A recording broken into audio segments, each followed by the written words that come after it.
Good morning. I'm Charles Kuralt, and this is Sunday Morning. The bells tell the news this morning of a return to life. And in one place on this earth, there is reason for hope that the miracle announced by the bells may come to pass once more. If ever a city can be said to have suffered crucifixion, Sarajevo is that city. But look, Sarajevo is not dead. Barry Peterson will report our cover story this morning. The streets of Sarajevo were once raked by snipers and shell fire. This bridge in the heart of the city was once a front line. Now, it's a link for families separated by 2 years of war. Easter is the season of resurrection, and perhaps no one wants that more than the people of Sarajevo. Theirs is a springtime of hope after 2 years of war, and theirs is the story we will tell you later on Sunday morning. A reason for hope. We hope. Other signs of spring are in the air, too. One of them is a leather sphere, white in color, curiously stitched, designed to be thrown and then struck by a bat. Good luck to the batter, though, if the pitcher is Charlie Huff, old master of the pitch that perplexes. Lift every voice is a chance to hear a heavenly chorus on earth. Did you ever wonder what would happen if singers from all over the world lifted their voices in song together? That happened last night in Atlanta, Georgia. Joy was the result. We'll celebrate Easter with the World Choir a little later on.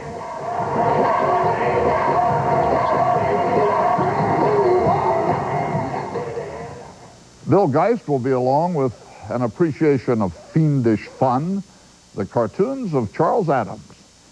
Eugenia Zuckerman will be here, too. She will have a profile of a performer whose instrument is intelligence, the actress Claire Bloom. John Leonard has found a network television show he really likes. And Bob Simon will join us from Israel. I'll ask him whether he sees any progress along the booby-trapped road to peace in the Middle East. A look at sports and the weather and a milepost by which to remember last week after the headlines for Easter Sunday, the 3rd of April. In Israel this morning, authorities finally tracked down and arrested the leader of one of the two groups of Jewish extremists the government outlawed last month. A former member of one of those groups murdered 30 Palestinians at a mosque in Hebron. Baruch Martel, who was arrested near his West Bank home, was unarmed and did not resist. Israeli law permits authorities to hold him without trial for 3 months. Betty Furness has died at the age of 78. She had several careers as movie actress, television spokeswoman for Westinghouse, Consumer Affairs Director for the White House of Lyndon Johnson, later for New York State and New York City, and then consumer reporter for NBC. She was a stylish and generous woman. With her husband, Leslie Midgley, former CBS News producer, Betty Furness had a lot of friends around here. There cannot be more poignant Easter services anywhere this morning than in Piedmont, Alabama. In Piedmont, 1 week ago today, on Palm Sunday, a tornado struck a church and killed 20 people, including 6 children. This morning, in sight of the wreckage of the church that was destroyed, the people of Piedmont gathered to sing and pray.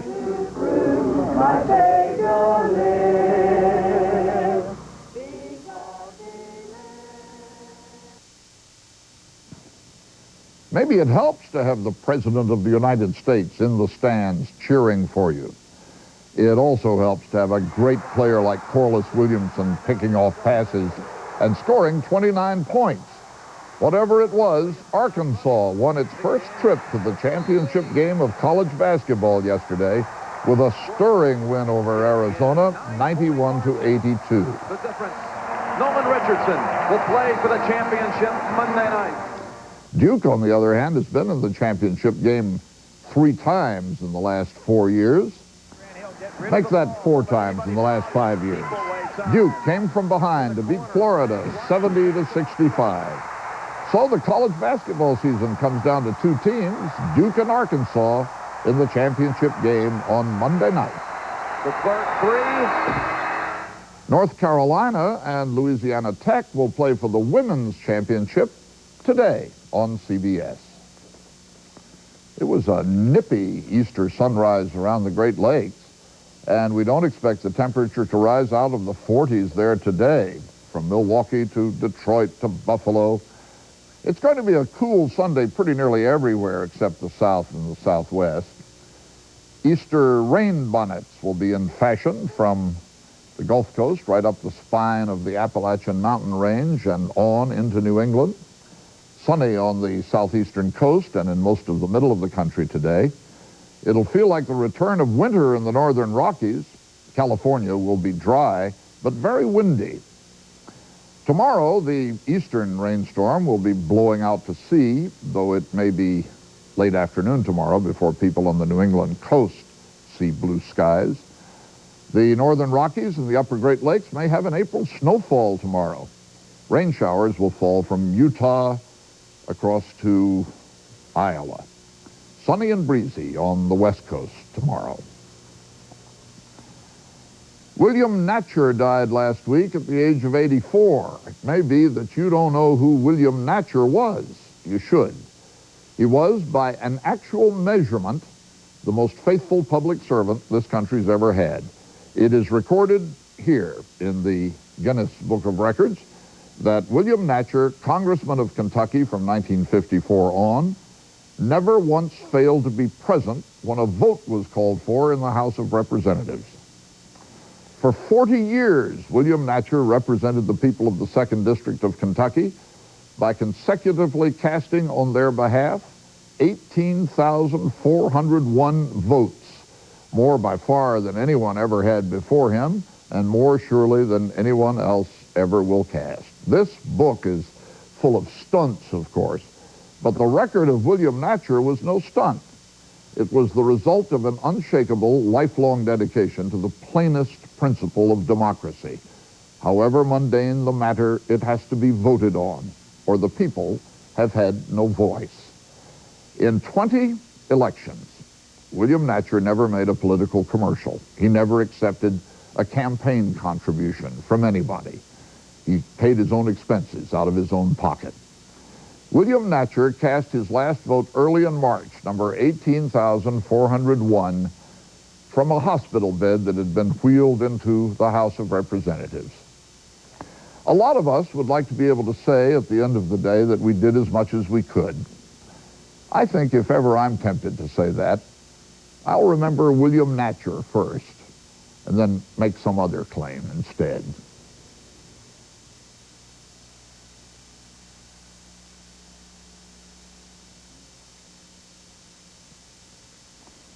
Sarajevo was a beautiful city, upward tending, full of steeples and domes and minarets. Sarajevo visibly aspired to the sky. The towers of Sarajevo mostly have been flattened now by bombs and mortar shells, and the people have fallen too, the dead on their backs as victims, and the living on their bellies, waiting. What can be left in such a city? Reason to Hope is our cover story this morning, reported by Barry Peterson.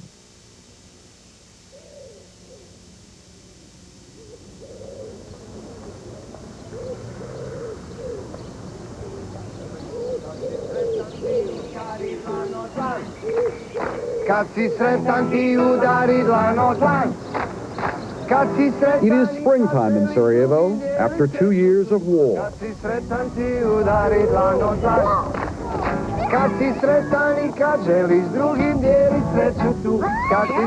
children of Sarajevo are happy, and they know it, because they know misery even better.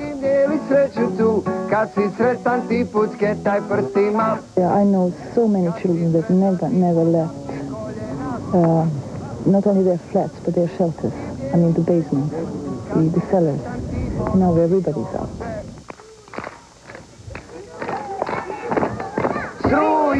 What they're happiest about is through electricity, and happy to see their city.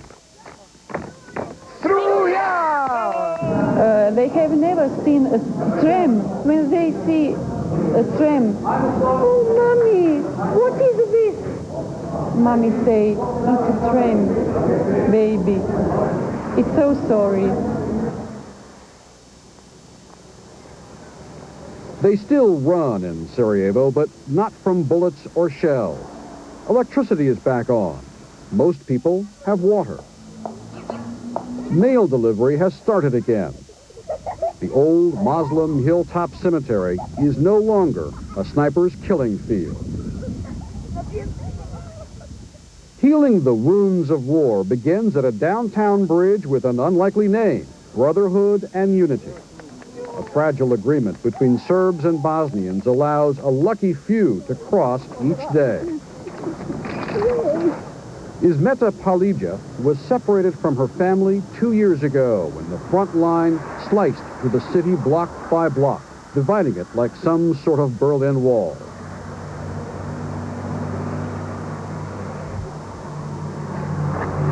It's a day her daughter Lilia feared would never come.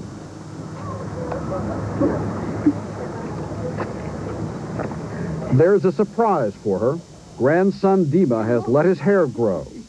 He looks like a girl, says an exasperated Lilia. And Ismeta's purse is stuffed with gifts, including coffee and smuggled cigarettes. And she shows off new money now used in Serb-controlled territory. Is there food available in Sarajevo? No. But the most important thing, says Lilia, is that we no longer fear for our lives. There is so much to catch up on, so little time.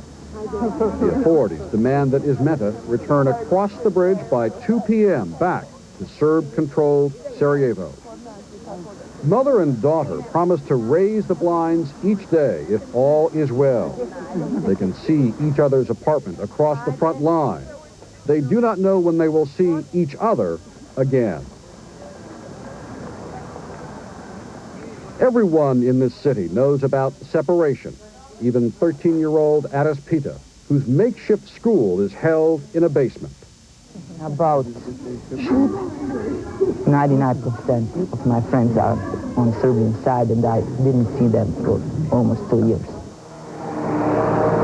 It is a city still surrounded, still in Serb gun sights. Sonata Kreso works for the Bosnian government.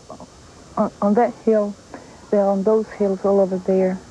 The Turks once controlled the city from a hillside. The Austrians did the same from their fort. Now, the Serbs. You can walk freely. You can, there are moments that you think you can do whatever you want, but then reality would sober you up. And then again, I can't do whatever I want. I would like to go to Rome now. I can't. I would like to make a call to my friend in Zagreb. I can't. So it's not peace. Yet it's still, we are still besieged. We are still around. And sometimes still shooting. This man was wounded a few days ago when he went onto his balcony to adjust the TV antenna. But most think the worst is over, even if the memories remain. Zahida Sabanovich remembers, I fainted the night that shell hit so close to my window, she says. But how does she feel about the future now? And everywhere, there is the sound of spring planting. She's putting in flowers amid her vegetable crop.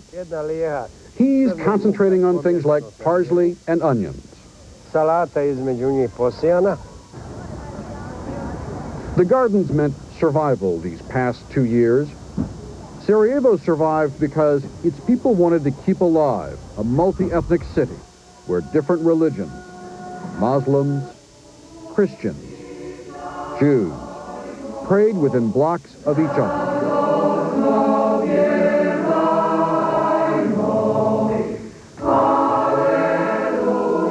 where Svitlana Griasagono could grow up in a mixed marriage, Protestant and Catholic.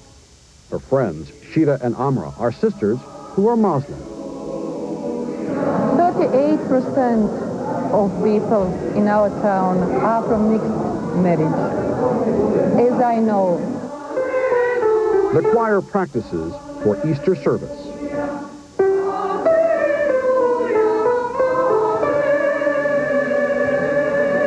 The same number of members is the same number all of this time. All during these 2 years, we are together.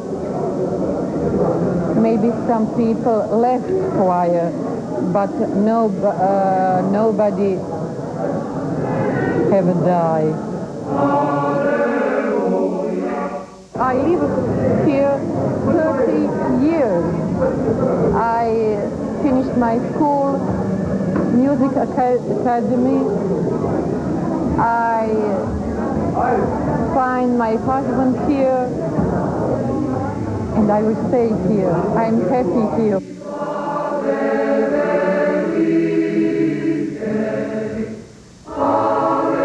The pain runs deep. The destruction is everywhere. Schools, hospitals, but nowhere so thorough as the city's cultural icon, its library. Sonata Cresso.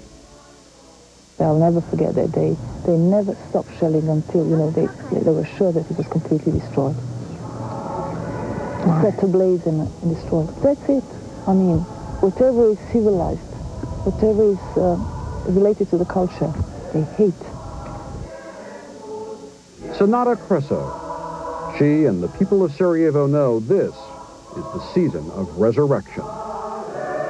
It looks like devastated, but we'll find a way to reconstruct it, to rebuild it. If we found a way to resist and not to, not to get, they didn't see to drive us crazy, then we'll find ways to rebuild it. So the city will live.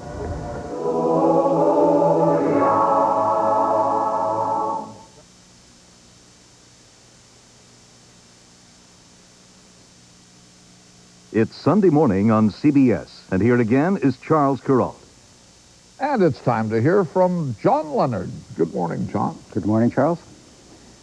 As a very young man, I volunteered to teach several nights a week in the attic of a church, in the craters of a bombed-out inner city, in a classroom full of children who had been discarded by the public school system, crumpled up and thrown away, as if they were defective copies in a trial run on the great social Xerox machine. What amazed me most about these kids was their willingness to believe I knew what I was doing. This was in the 60s, with the Peace Corps and Vista, when we made it up as we went along, before we all grew up to be go-go and greedy. But the idea is as old as the Republic. You can't afford to waste a single child, and the privileged young invest themselves, and everybody learns how little we really know about each other. It's the idea that animated Catherine Marshall's lovely novel, Christie, back in 1967. And out of that novel, they've made a television series, starting tonight with a 2-hour pilot on CBS and settling into a weekly slot next Thursday. I hope it runs forever.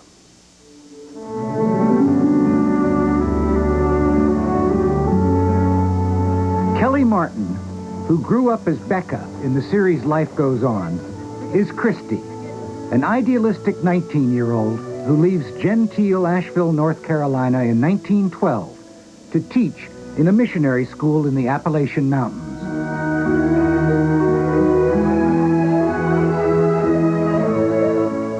There to assist her in her own education are Stuart Finley McLennan as the widowed doctor who gives her a dress to wear.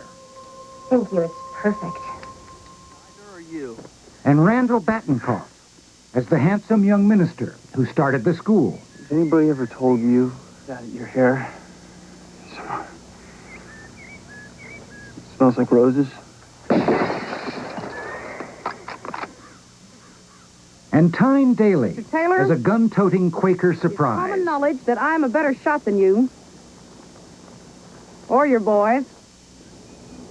I think it's time you went home. Opal. And Tess Harper Got no steps. as the mountain woman Fairlight Spencer, who has less to do tonight than she will on Thursday. Just the way things is. Plus, of course, the children. All 12 grades of them. As young as 5 or older than Christy. Sleepy because they got up before dawn. Barefoot because they can't afford shoes. A girl child who can't talk. Hogs under the floorboards. And a pet raccoon. And that star's scatterwag. Christy Huddleston, who are you? I wish I knew. All right, then, here's a question to sleep on. Were you meant to come here to serve and to work? Or are you only running away from home? No wonder Lundy... Tonight, Christy's failure to understand the local moonshine culture will cause her school to burn down. Prince Charles Edward decided to win back the throne of England and Scotland to the Thursday, Stuarts. having acquainted the class with where they come from, with Bonnie Prince Charlie and the Scottish Highlands, Handsome, she will have to depend on a ghost to save a child. blue-eyed, charming. Christy's young, but all of us learn. The writer is Patricia Green. The executive producers are Ken Wales and Barney Rosenzweig from Cagney and Lacey. And the heart aches for all the mistakes to come for Christy, of misapprehension and condescension, of quick temper and quicker despair, of huge ambition and modest results and terrible doubts and romantic entanglements. But one of these children is secretly reading David Copperfield. Another will grow up to write his own novels. A third, perhaps, will invest herself in passionate teaching. And out of moonshine, history lessons, bagpipes, cartwheels, cabinet making, and an axe, we make the music of the Republic.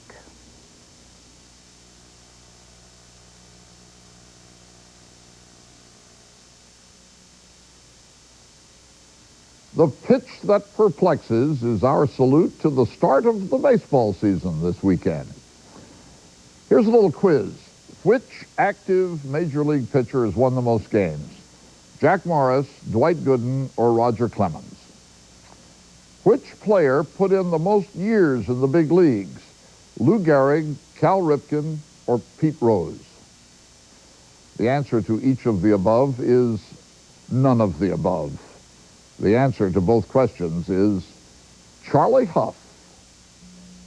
It's hard to do.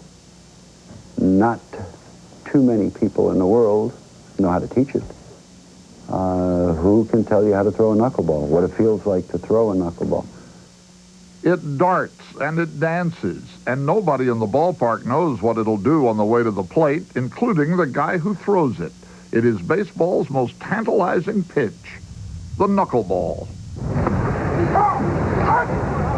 The whole idea of a knuckleball is to throw a ball that doesn't spin. Goes up there, dead.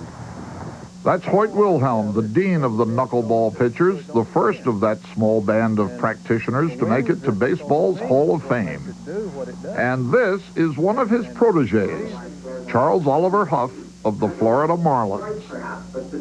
My second year that I threw a knuckleball, I got to play with Hoyt and changed the grip, changed my delivery a little bit, copied some of the things he did. It's not a knuckleball in the sense of the word. It's actually a fingertip The ball. year Really was the way I throw it. 1970. Wilhelm was at the end of a remarkable career. Charlie Huff was a young pitcher with a sore arm and not much hope for a bright future. But it was tremendous for me because I had no clue what I was doing. I could throw a decent knuckleball, but I had no idea how to pitch with it, and he taught me how to pitch with it. Leg there, left leg forward. Knee, flexor, left leg. And for a quarter of a century, Charlie Huff has been the most durable pitcher in baseball. This spring marks his 25th season in the big leagues. If I didn't have these real long legs, it would be easy. He is 46 years old. It's like a childhood dream to ever get to play a game in the big leagues, and I was one of those borderline prospect type guys, and got lucky, came up with a pitch that very few people can throw, and you know, I still really can't believe it that I've played this long.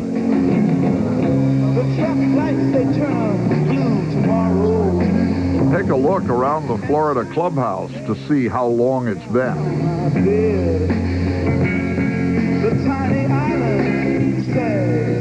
How young do your teammates look to you, Charlie? They're much closer to my kids' age than my age. I relate more with the staff ages, the manager and our coaches. And, I'm about 10 years older than our general manager, so I tend to relate more to that era guy than the guy today. But being around these guys keeps you young. Yeah, you can lose them, though, easy. Watch. You can lose the guys easy. Both Charlie Huff and Hoyt Wilhelm seem to have tapped into Ponce de Leon's fountain. Wilhelm, now 70 years old, is a minor league pitching coach for the Yankees. He pitched in more than 1,000 games before he was done, a major league record. And he was still pitching until 1 month shy of his 49th birthday, he was released by his 9th big league team. People were always giving up on him, a fact not lost in his message to today's prospects. But hey, just because this organization's given up on you, it's not 100% sure. I mean, nobody can be 100% sure, because I'm a living example. I was released off of a Class D club one time, which was the bottom rung in professional baseball. I was released off of that club, and they took me back in about 3 weeks, and I wound up pitching my way to the Hall of Fame. And the pitch that got him there was the knuckleball. Why don't all pitchers throw the knuckleball? I don't think anybody can really teach it. I mean, I can show a guy how I did it. I can show him how I did it. But like I said before, when you tell a guy to double his fingers up like that and try to throw that ball after he's thrown it all his life like that, it's just very different. It is also against the grain.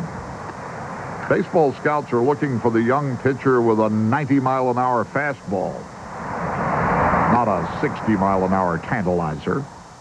So nobody's looking for a guy like me. Nobody goes out and looks for a trick pitch, a knuckleball pitcher. Many managers and organizations may think that it messes you up. So when you throw it right, you've got an idea that I've started it in the strike zone. I started it where I want to. And then it's kind of out of your control. Unlike any other pitch, it just might do something different every time. And that's when it's really perfection. And that's when even the great big league hitters would rather be anyplace else but the batter's box. I mean, I've thrown them where the batter has swung and missed and hit them. They think it's a strike, they swing, whack, hit them in the chest. I remember a game in Cincinnati where I hit Pete Rose and Joe Morgan back-to-back on 2 strike pitches, hit them both in the head, and they didn't call it, but I'm sure both of them swung. Those knucklers hit them both in the head, and Charlie Huff is certain, even today, that they both struck out. Pretty hard not to laugh in situations like that. Not at the batter. Not at the batter. I have laughed with a few of my teammates, yeah. Some of the games are fun.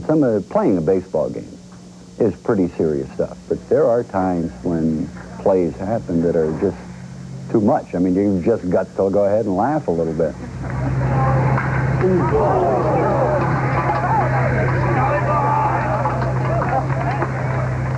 The Florida Marlins will pay Charlie Huff $1 million to be one of their starting pitchers this year. When he was pitching in Ogden or Santa Barbara or Albuquerque in the 60s, did he ever imagine in his wildest dreams that the knuckleball would make him a millionaire? No. You always try. I mean, we had the same arguments, salary negotiations, fighting, hating the general manager, arguing back and forth. Usually nobody had agents at that time, especially in the minor leagues. You didn't have an agent. You just argued like crazy for what you were going to make. I mean, we were arguing about $100 a month or a couple $1,000s a year, and nobody cared. And there was never any media coverage of it. I mean, guys would walk out of spring training. That's it. I'm not playing baseball anymore until you give me that $100. That major league gag. Uh-huh. Ha! We were robbed. We're going to kill you guys today. Thrashing. Eugenia Zuckerman is here. Good morning, Eugenia. Good morning, Charles. And I must say, I've loved all my Sunday mornings with you, as we all have. Oh, it has been lovely being here with you. You know, the great Helen Hayes once told me in her old age that even she was finding it hard to find appropriate acting roles. Can you imagine? Yet Claire Bloom seems to go on and on and on. She does. She's an enormously versatile actress who does theater, movies, television, one-woman performances. She does narration with major symphony orchestras, as she will next week with the New York Philharmonic. And she was just in San Francisco, L.A., Chicago this weekend doing Russian poetry. So she does tremendous amounts of work. She is such a radiant and mesmerizing actress whose intelligence and sensitivity shines through everything she does. I can't do it, so I can't. This is a rehearsal of Chekhov's The Cherry Orchard in Cambridge, Massachusetts. Laugh at me if you will. I know I'm being silly. Its star, Claire Bloom, is one of the few actresses who has sustained a major career since her youth. Claire Bloom became a professional actress when she was just 15. Anastasia's dead, and cross-eyed Petrushka has left us and works in town now. Well, your first major role was Ophelia. And that was when I was 17. Yeah. And was that enormously thrilling? Was it challenging and terrifying? Oh, nothing was terrifying to me then. Really? You know, it may have become so. And I realized what I was doing, but everything to me was just part of what I expected, this great actress life that I'd invented for myself. Claire Bloom was born in London. As a young girl during the Blitz in World War II, she was evacuated to America. When she returned home, she single-mindedly devoted herself to becoming an actress on the London stage. She was so good, she came to the attention of the legendary Charlie Chaplin, who asked her to return to America to play opposite in his film, Limelight. She became an overnight star. That must have been enormously thrilling that the great Charles Chaplin was interested in you. I think my agent asked me to send photographs to Chaplin of myself because he was interested in me for a movie, and I just thought it was absolutely inconceivable that that could be so. And maybe I was frightened, but I didn't send them. And then I got a telegram saying, "Where are the photographs, Charles Chaplin?" So I sent them immediately. And making the choices that followed, the choices of work to do, you have been enormously idealistic. Yes, I have. I mean, I sometimes think that for every movie I turn down, I should be put against the wall and shot. Because my financial life would be much more secure, etc., if I had done a lot of these things. On the other hand, along with Edith Piaf, I regret nothing because I have done what I wanted to do. She acted with Paul Scofield. She acted with John Gielgud. And she acted with Richard Burton. Well, I believe that a number 11 bus will get me to Hammersmith. I do not believe it will be driven by Father Christmas. When you worked with Burton in A Spy Who Came In From the Cold, well, what was that film like? Oh, well, I knew it was a marvelous book. And I'd read it, of course, before it was ever offered to me, and I was thrilled that it was. You know when you're working on first-class material. And Laurence Olivier called on her to play Lady Anne in a production of Richard III that he was directing. She ended up on the cover of Life magazine. People ask how he directed me, but I don't remember that specifically. I remember much more that the direction was just doing the scene with him. You know, And that was the inspiration. That bereft thee, lady, of thy husband, did it to help thee to a better husband. His better does not breathe upon the earth. Too, he lives that loves you better than he could. Where is he? Here. Out! Damn rock! Out, I say! You've had a lifelong love affair with Shakespeare. Yes, I guess most actors have. Here's the smell of the blood still. All the perfumes of Arabia will not sweeten this little hand. Oh. I mean, there it is. You can't beat it, can you? It says everything about every state of human emotion, about women, about men, about love, about death, about you name it. There's nothing that he didn't know. Fair King, attendant Mark, I do hear the morning lark. You are remarkably musical. I mean, there's a fiddler in your family in history, right? Yes. There's probably a fiddler in every Jewish family somewhere. Her feeling for music has made Claire Bloom a leading choice for works that combine words and music. Go, bid the huntsmen wake the lovers with their horns. She appeared at Caramore in A Midsummer Night's Dream with Andre Previn and the orchestra of St. Luke's. Joy, gentle friends, joy and fresh days of love accompany your heart. There's nothing like it in the world. It's this great machine behind you, this force, and it just catapults you into a different kind of state of mind. It's so incredibly exciting and moving.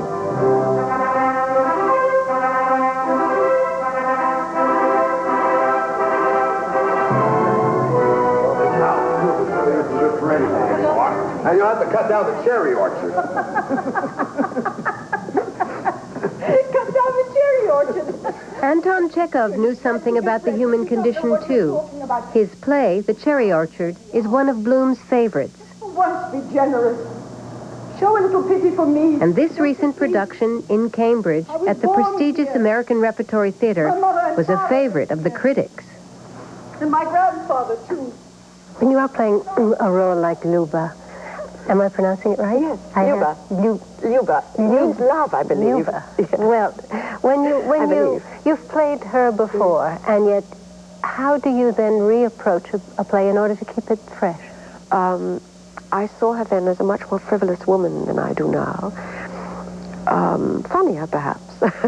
But I realize now, perhaps it's 10 years later, and I have been buffeted about a little too, that she's a woman who has been really buffeted about by life.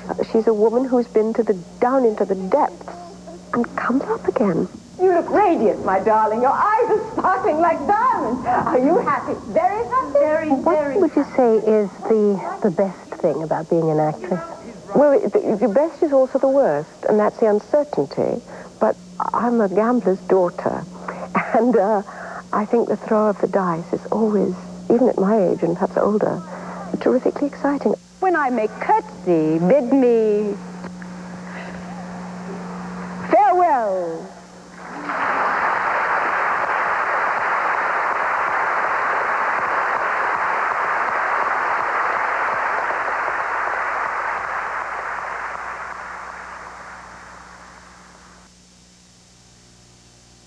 It's Sunday morning on CBS, and here again is Charles Kuralt.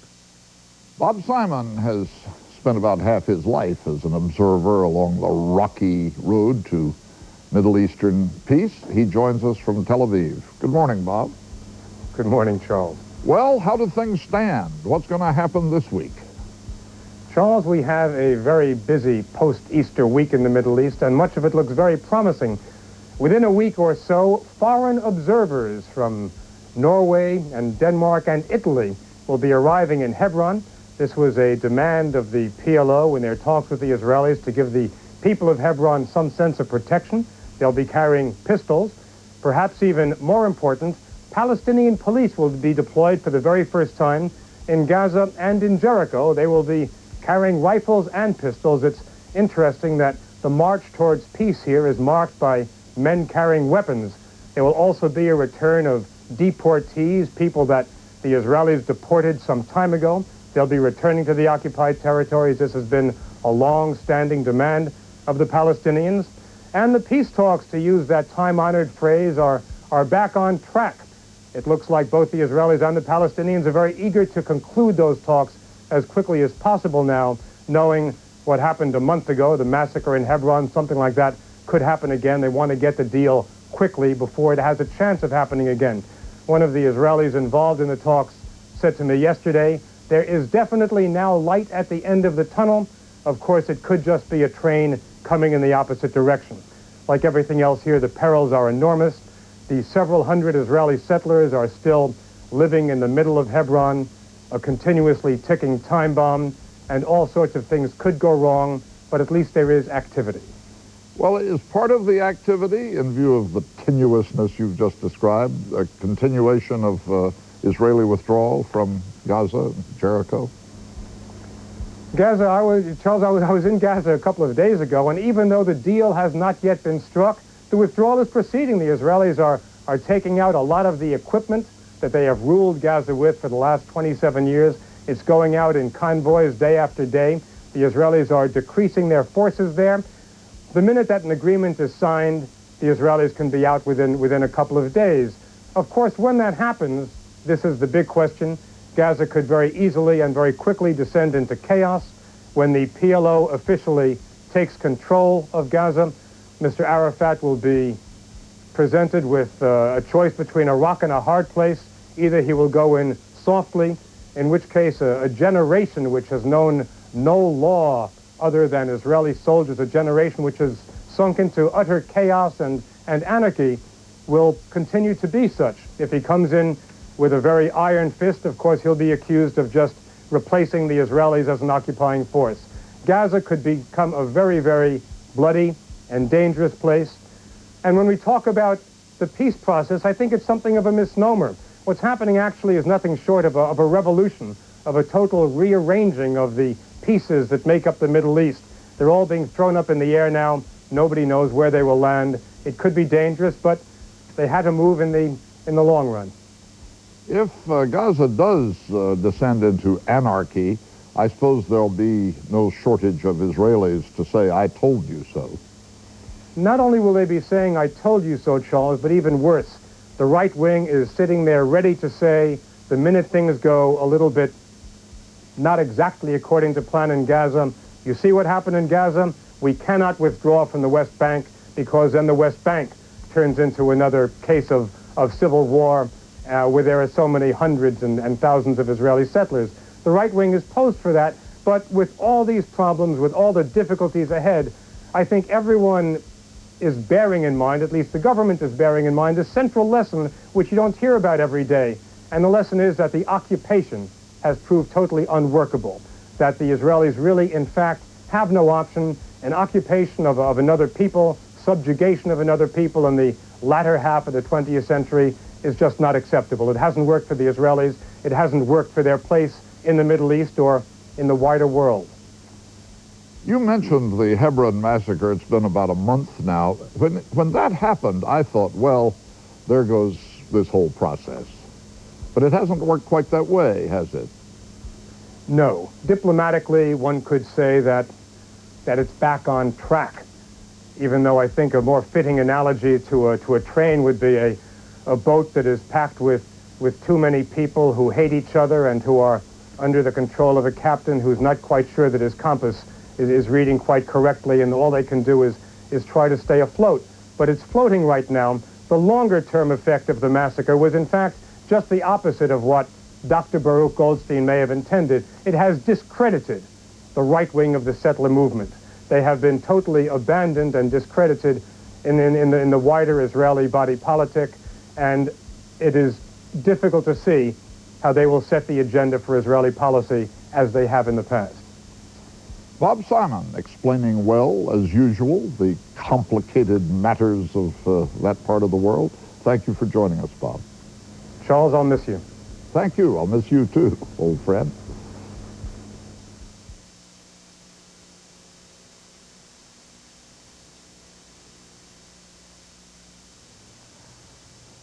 Bill Geist has been to a show of the weird and wonderful cartoons of Charles Adams. How's the show? It's great, Charles. It was a lot of fun, and I just want to say this morning that you always said this job was going to be fun. You may have forgotten the conversation, but you called me about 7 years ago when I was a perfectly discontented newspaper columnist, as columnists are supposed to be. And you said, come on along, and you were calling from some payphone in a swamp in Louisiana or so, I imagine.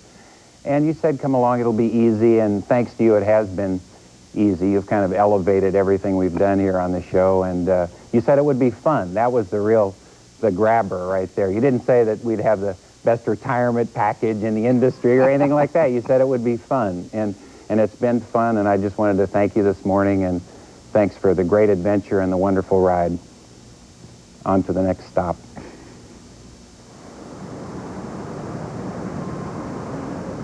Normally, there is no talking allowed in a library, let alone laughter. Not so these days at the normally august New York Public Library, where record crowds are coming to see cartoons. The caption on this one reads, "It's the children, darling, home from camp." These are the collected works of the late Charles Adams. The wonderful thing about all of these cartoons is the nonchalance. That's probably where his real genius lies. There's that subtlety and that sort of ease and that sense of something where you suddenly go, oh my God. As in this one. Richard's tweed suit, gray jacket, summer formula. And there's Richard. Exactly. Head back more towards the... Paul Rudnick seems the perfect guide. The writer grew up an Adams fan and wound up with the same fiendish sense of humor. They were so subversive and so evil. Especially, I think, when you're a child, to find something that's so not good for you and so unwholesome. Charles Adams penned his first cartoons for the New Yorker magazine in the early 30s. It was the ultimate forum. A lot of us subscribed just for the cartoons.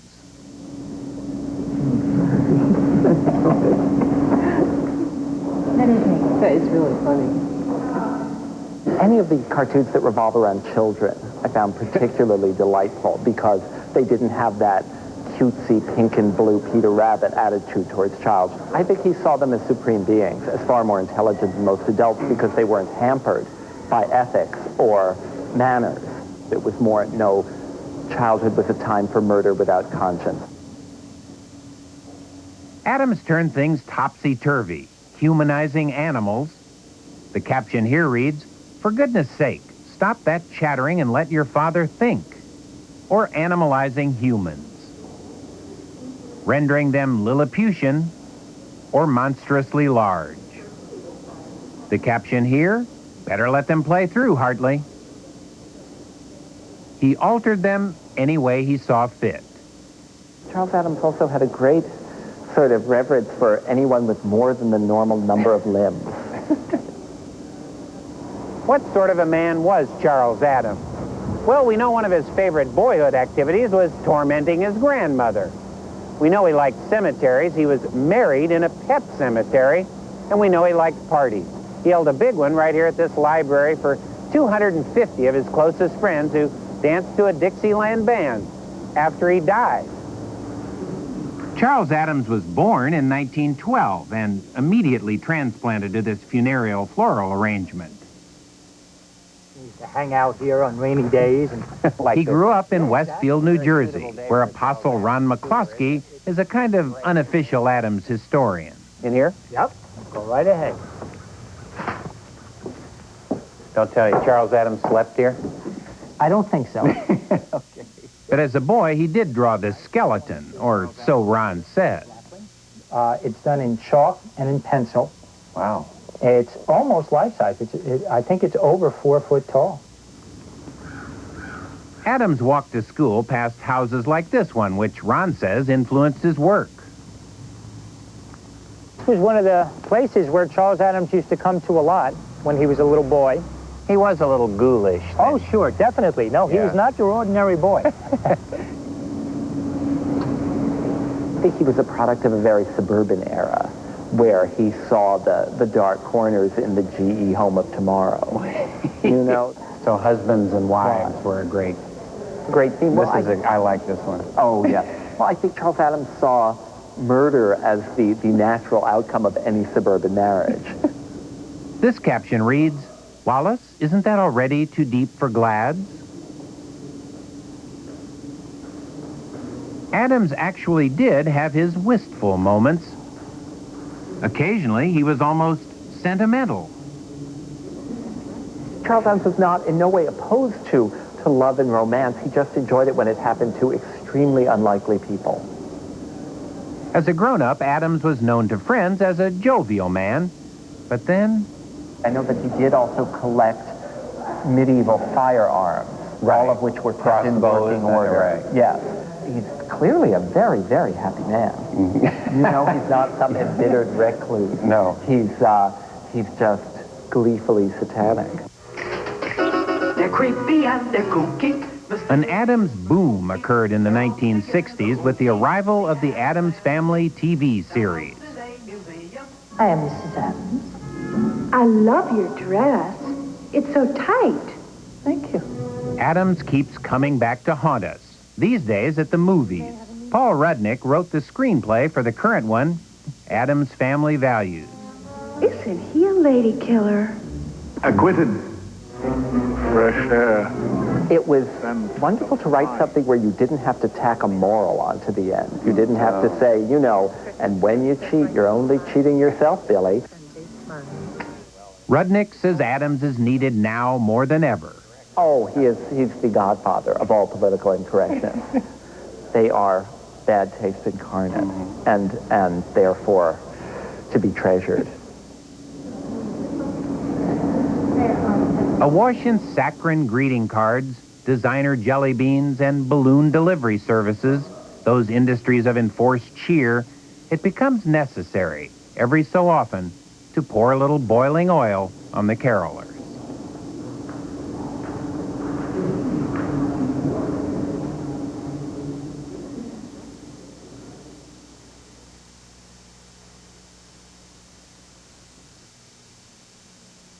Lift every voice now. On Easter Sunday morning, we're about to hear a choir, thousands of voices strong. I'm not suggesting that you close your eyes. You'll want to see as well as hear what happened only last night in Atlanta. But if you do happen to close your eyes, tell me if you don't, for some odd reason, see in your mind's eye fields and valleys of Celtic green.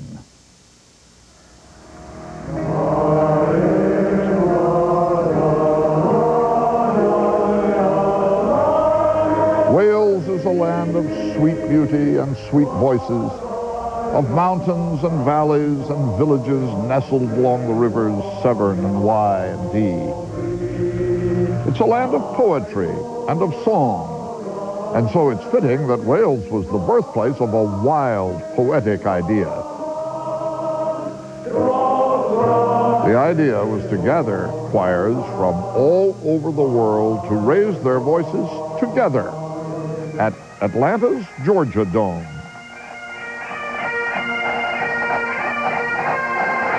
First tenor, second tenor, baritone basses.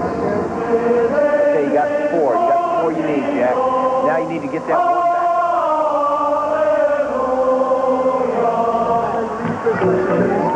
They can leave the section, but they have to be back in an hour. I think I've bitten off more than I can chew. But for all that, there's a lot of joy and a lot of fun going on. David Wyndham Lewis is the founder of the World Choir. I think emotionally it is a chemistry, a cauldron that you don't know what's going to happen.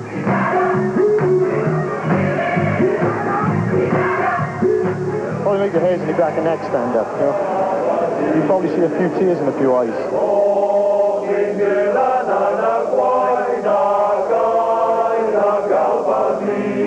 In the hard-on days of the mines, this was the real beginning and the hardships of fighting for better rights throughout the world. The singing was one of the things that brought it together. Singers arrived in Atlanta from Cardiff and Swansea and Abertolare, and from Australia, Ireland, South Africa, and France. Welshmen mostly, who carried their love of singing wherever they roamed. Let us rejoice, for we are young and free. You don't have to be Welsh to sing with the World Choir. You just have to sing as if you were. By sea, our lands abound with nature's gift of beauty, rich and rare. We sang at bus stops this morning. They sang on the bus. They sang in the underground. Everywhere we go, they sing in the hotel. Can't stir for men singing. As she wheeled her wheelbarrow through the streets broad and narrow. Irish singers came from Dublin.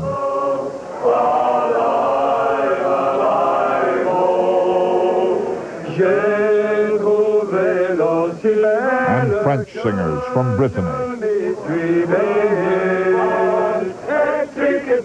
And the Scots came from Aberdeen and Fife, claiming that real voices are Scottish voices. We haven't got any reason for that. We just know we're better than the Welsh. It's the Scottish air that we have.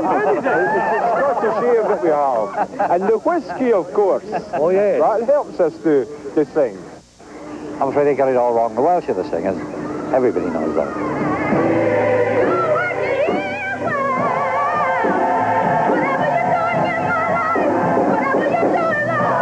Well, what about the gospel choirs of Georgia, as renowned for their singing as the Welsh? Their voices joined the others.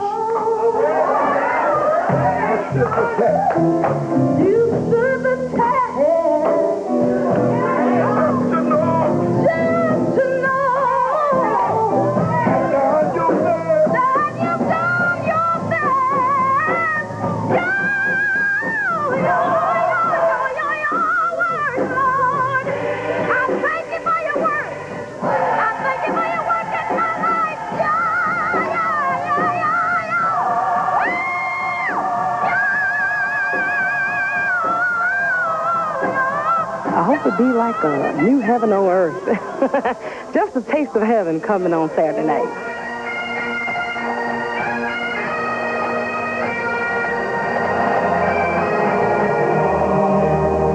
And so it was, in the Georgia Dome, in Atlanta, that a little taste of heaven was heard last night.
I am retiring from CBS News. This program, I am happy to say, will be in the good hands of Charles Osgood starting next Sunday morning. Charles, nobody has ever been welcomed as genuinely as you are welcomed here. Well, thank you, Charles. A real honor to succeed you, not replace you on this broadcast. Nobody could replace you. But I'm glad to have this little opportunity to be on the screen with you to prove that we are two different people. Because people have confused us very often. That's true, they have. I am the fat and bald one. You are the one who can play the piano and knows how to tie a bow tie. Now, the truth is that unless I realized that people out there understand what I understand to be the truth. It's a quote from an old song, which is that there will never be another you. And that most certainly is the case. But I also want to take advantage of this opportunity on behalf, I think, of millions of people out there who are your friends and who love you, to say, for all the grace that you have been to us over these years, Charles Kuralt, thank you, and God bless you. Oh, thank you, Charles. That means a lot coming from you. Well, we leave you this morning at Tule Lake on the California-Oregon border.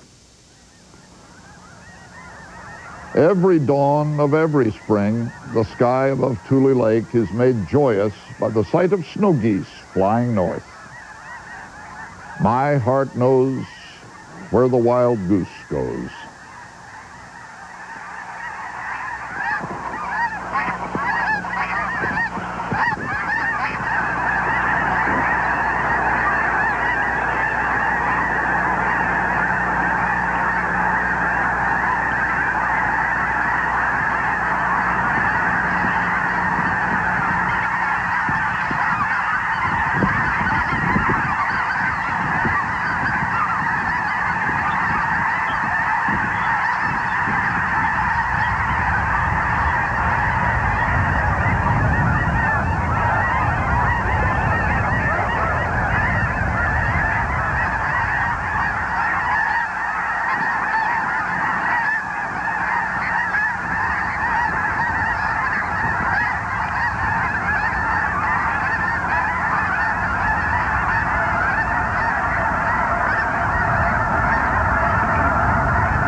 Time for us to part, you and I.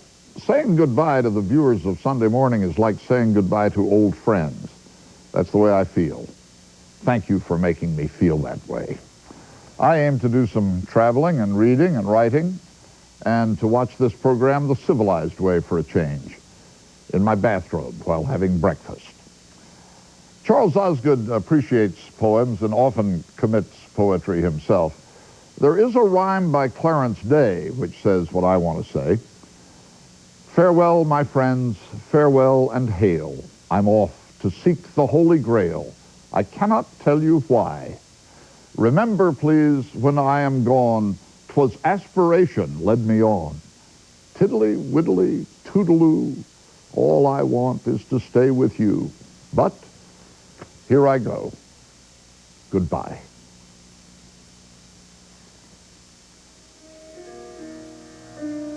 Oh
For a printed transcript, send $5 to Sunday Morning Transcript, Box 7, Livingston, New Jersey, 07039. For a video cassette of selected segments of This Sunday Morning, call 1-800-242-7747. Experience CBS News.